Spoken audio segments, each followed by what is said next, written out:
So we're at the start line here for the Princess Elizabeth Challenge Cup. Eton College on the left-hand side of your screen. St Joseph's, Nudgee College, Australia. Hello to everyone in Australia who are up in the wee hours of the morning to watch the boys from Queensland here take it against one of the biggest rowing schools in the world, Eton College.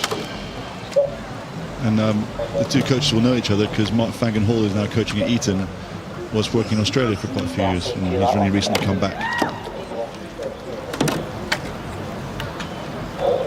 These are tense moments, aren't they, when they're just quietly sitting there waiting for the umpire to get things underway.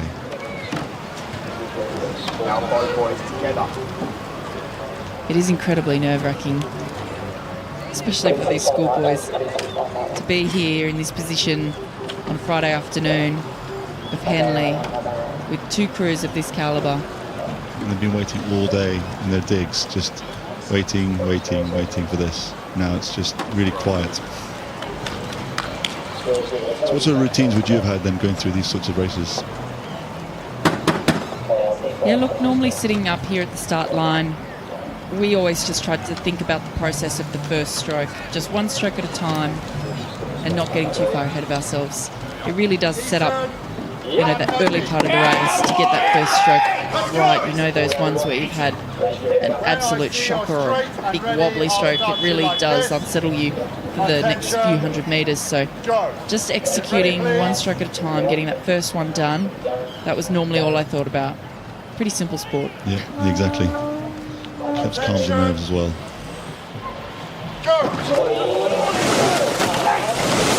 We're away here, a little bit punchier by the Nudgee crew on the right-hand side. They're drifting over a little bit towards Eton. I'm sure they'll get that sorted out. Both crews off pretty cleanly. Looks like the coxswain of the Nudgee crew here is getting a warning. They will need to move over into their station before they clash blades with Eton. Yeah, Nudgee moving across, moving apart. Eton seems to be slightly up, coming up to the end of the island. I think that might have unsettled them a little bit there. So a third of a length just going down here, and both crews now will be starting to look for that transition into their race pace. And Nudgee looking just a little bit frantic here. They want to stay on terms with Eton. They'll need to calm the nerves and really get into their stride here. Yeah, the Eton crew seems to be slightly longer and a bit more rhythmical, but still quite. It's a tricky phase, isn't it? When you've gone off fast and you need to find that rhythm you're going to sustain for 6 minutes. It's important to get that right in order to be competitive in the race. Nudgee do look a bit better now. As they settle down, this is one of two crews here from Nudgee College. We've got a number of Australian crews here, but this is the top of the two boats. The other is a quad entered in the Foley. And they were the fastest crew in Queensland running this year.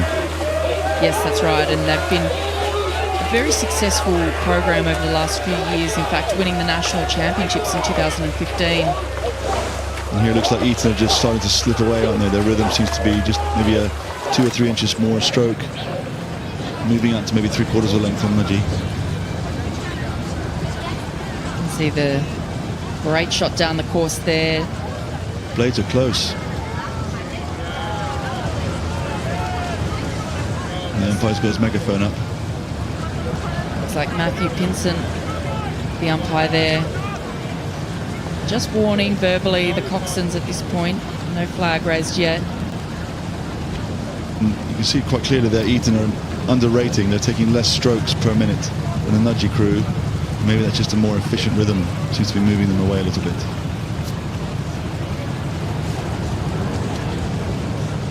And Nudgee again moving in again towards Eton, looks like, steering.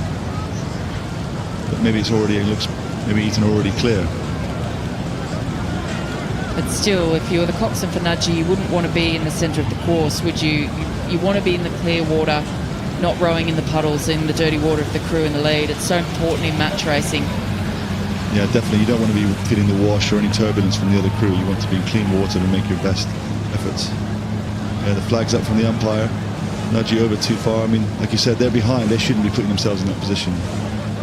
Eton looked pretty composed in that position there.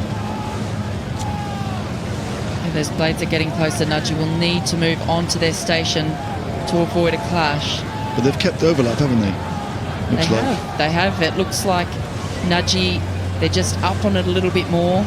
And this can be a bit of a dangerous position that Eton are actually in. They've got the rate down. They look very composed and very strong.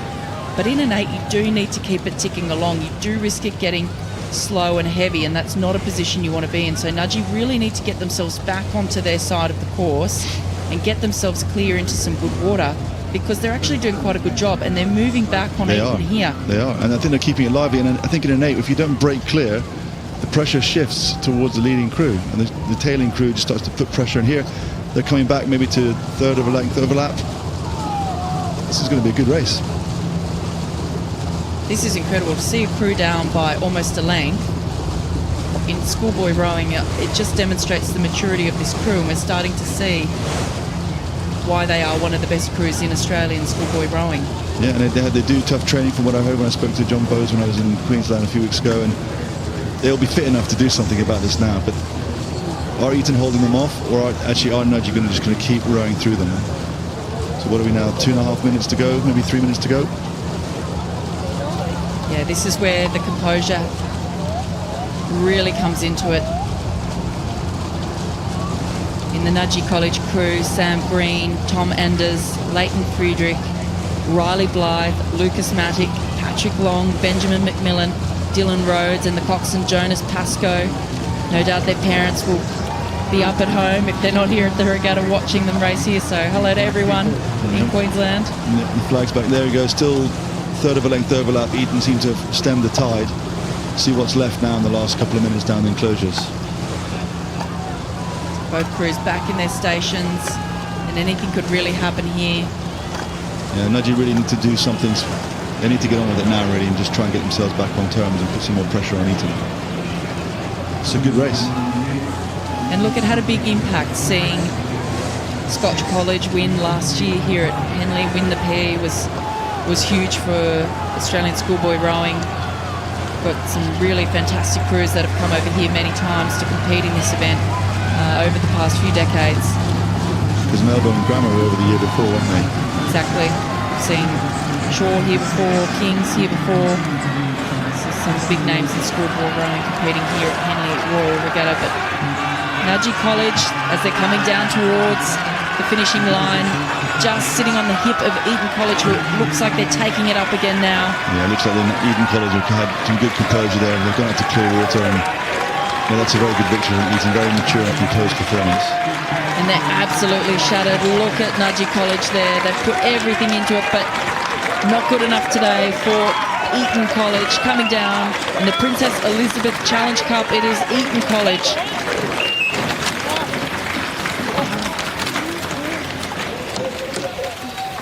As the stroke man from Eton there, Henry Pearson, he slaps his rigger, punches the air. They're through to the Saturday in the PE.